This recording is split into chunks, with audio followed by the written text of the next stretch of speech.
Competitive wise, let's just start out. We're gonna start out with the jiu-jitsu and the MMA first, and then we'll get into the RP and that little wormhole and rabbit hole is it's a wormhole to a rabbit hole and then back. But let's talk about it. MMA. Mm-hmm. What came first, MMA or jiu-jitsu, or was it kind of a hand-in-hand thing? It was a hand-in-hand. What got me started in jiu-jitsu is I went to Washburn for my undergrad, so that's in Topeka, Kansas. At that time, they had not revamped the area next to campus. So, like, if you literally crossed the street, you were in a high drug area. So there was a lot of crime occurring on campus. Like, during our freshman orientation, a cop actually came in and was like, you can't go here, you need to be aware of this. You know, that's how bad the crime was. And state capital of Kansas. Coming from Way the to little go, Topeka. Going from the little farm town I grew up in, where there's more cows than people, it's like, okay, I need to, be a little bit more aware of my surroundings. So I took a self-defense class. The ladies that taught that, they did traditional martial arts Hawaiian Kenpo. So I went and I tried a Hawaiian Kenpo karate class where I met my sensei, and they were doing jiu-jitsu in the back room. Okay. And that's pretty much, I took one class and was addicted after that. And so I wanted to compete, but this was back in 2001, 2002. There were very few competitions. There was nobody with belt rank hardly at all in the Kansas area or surrounding states. Really, all the way down to Texas. Yeah. All the way up to Minnesota, there was not. Yeah, much. not back in. I mean, you had Pete the Greek in Chicago and stuff. But that's it. But not happening here. Yeah. So in order for me to get to compete against girls, I had to do MMA because I did the rare jiu-jitsu tournament that was available, but we still were driving to like Omaha and stuff for that, and I had to go against the boys because there were no girl brackets. Yeah. So I just did MMA so I could do jiu-jitsu. So my mode of fighting was to block the punches with my face and pull guard. You sound like a wrestler. So, but I just wanted to do jiu-jitsu, and so then I get them on the ground. That's how I won all my fights, was with jiu-jitsu. I hardly ever struck anything. So Hawaiian Kenpo already had a facet of grappling to it. Yes, yeah, because with Hawaiian Kenpo, and my instructor, he's a high enough rank that he could modify the system as he saw fit. But it was originally a system developed by peasants for self-protection. So there was a little bit of ground fighting already in our system. And then my instructor, Steve Twemlow, he got obsessed with jiu-jitsu when UFC started coming on the scene. And so, he had no rank either. He's still a white belt all this time later. Stuff, yeah. So, I mean, we just did the basics over and over and over again. That's all we did because that's all we knew. Well, it's interesting because I know, Kenpo gets a lot of bullshit, thrown at it for, reasonable reasons, but Hawaiian Kenpo specifically has a pretty respectable background in adapting to change and incorporating jiu-jitsu rather than denying that it's happening or that this is a change. You're not on the ground taking punches to the face at all. Not at all. No. Yeah, it's a cool system because I feel like it's one of the few systems that can actually be applied in a real life situation because your kicks are not flashy at all. Like most time you're kicking waist level or below. Every now and then you'll throw a high kick. Right. But it's stuff you could do wearing normal clothes. And Chuck Liddell, he was Hawaiian Kenpo as well, right? Yeah. Who are some other, do you recall any other notable fighters that were... George St. Pierre is also a Kenpo guy. Really? Yeah. Okay. All right. So you freshman, sophomore year in college, you get told, hey, you've chosen a college in a state capital that there's right across the street you can go get, mugged, crack, and possibly a hooker. Yeah. Hey, we got to take a break real quick. I need you guys to check out this video from Tyfisha. Sip. Hope you guys enjoy it. Money, I swear I won't stop. Girl, stop pretending you talking a lot. And I got up, I ain't chasing no thought. And I'm boofed up, I'm just smoking a lot. And I sip up and I sip on that wah. Niggas be fake, yo, they talking a lot. Got a new crib, yo, that shit to trust by. Flick on my wrist, I'm just mixing the pot. Talking them bands, boy, I'm talking a lot. Just like Hakeem, I'ma post on the block. Making that money, I swear I won't stop. Girl, stop pretending you talking a lot. And I sip up and I sip on that wall. And I sip up and I sip on that wall. Niggas be broke, I'm just laughing a lot. Niggas be broke, I'm just laughing a lot. And I sip up and I sip on that wall. And I sip up and I sip on that wall. Niggas be broke, I'm just laughing a lot. And I sip up and I sip on that wall. Ballin', they hate on my strategy. Lil bitty big girl, she after me. Make all this money, they mad at me. Just like a bond, that's catastrophe. And I'm charged up like a battery. And I'm sauced up and they mad at me, bro. Hope you guys enjoyed that video from Tyfisha, Sip. So you decided to go into jiu-jitsu, Kenpo, Hawaiian Kenpo, and then jiu-jitsu, and then you've taken some MMA fights, and at that time, you finish up school and everything, and then you head off to KU. Was there, did jiu-jitsu, okay, so wait a minute. Was it all about the education? I'm doing this, I've got to better myself because I know what I want to do in life, and that was become a doctor and RD and work with athletes, right? I had no idea what I wanted to do. Okay, cool. But what took you to KU? Jason Bircher. Okay, so jiu-jitsu, so wait a minute. Let's stay on that real quick. So jiu-jitsu is what delegated where you went. Oh, yeah. Okay, cool. 100%. Yeah, because in 2004, Sensei Steve was up at the airport doing some security, and he met one of Jason's guys.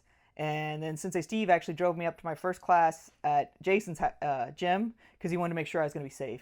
Was this adrenaline? Was this adrenaline? No, this is when they were in the bottom of the police academy. Oh, shit. This is way back in the beginning. Yeah, when I first met Jason, I believe he was only a purple belt. Okay. So, yeah. And so started going up there, and that was really cool to be able to train with someone who was a little tiny guy, and he's had all this really good technique, and you're seeing him throw around these giant guys. So it was really cool, and that's when I graduated from Washburn. I was like, I want to keep training with this guy. So that's why I went to Lawrence, because it was closer to Kansas City. Yeah, gotcha, completely.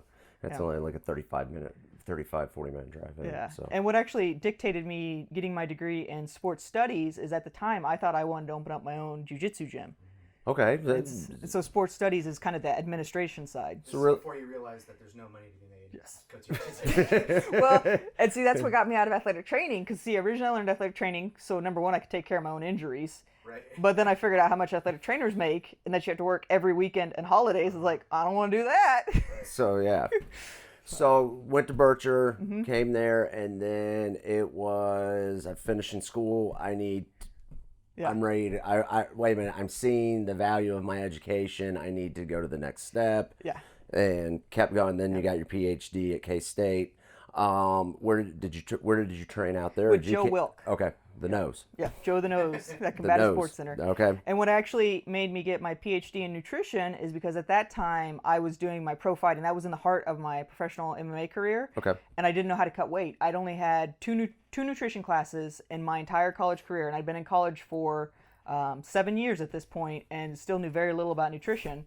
And I was cutting weight the wrong way. So that's what made me want to get my PhD in nutrition, because I was like, okay, if I don't know this, how many other people are struggling? That the limit of knowledge was like right in front of you at that point. Yeah. Like, oh my God. It's right there. There's no real clinical information about this. Yeah. So that's what made me go to Manhattan, is because the way Kansas works is if one of the state colleges has the PhD program, the other state college does not. And so I couldn't stay at KU. I had to go to KU. So you would have, and I know why you stayed, because in-state tuition and all that stuff. Oh, yeah. I mean, you still live in Kansas. So, so you do that, and... At this time, I'm still just a white belt, mind you. I did not get promoted to blue. How many years was it? 10 years. So whenever these little white belts are complaining about not being a blue after 2 years, shut up. Tough shit. Yeah, tough shit. You was go. that because you were bouncing between those schools? Well, first there was no one with rank. Okay. And so, right before I graduated with my master's degree, Jason had broached the subject of me testing for my blue, but I graduated. Right. And because I graduated from KU in a year and a half. So I graduated in July and was starting the very next month at Manhattan, so I couldn't hang around. Your master's program didn't take you too. You got it done. Yeah. You busted out. Yeah. Well, you're an overachiever. So, But okay, so you moved out there. Yeah. Yeah. All right. And I've heard stories.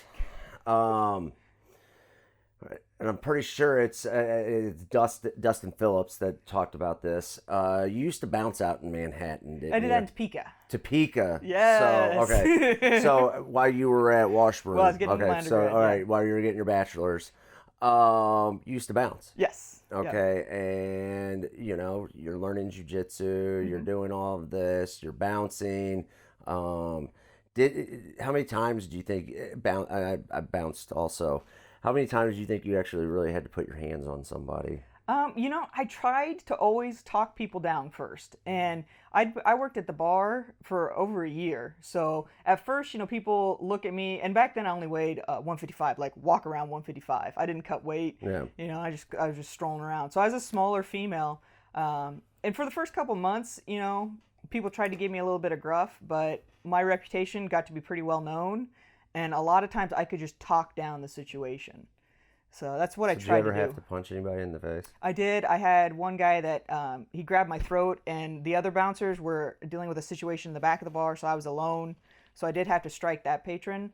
But that's the only punch I ever actually threw. The rest of the time I was able to use either just lock them up, tie up their arms and take them to the ground, or put, some sort of joint lock on them or chokehold.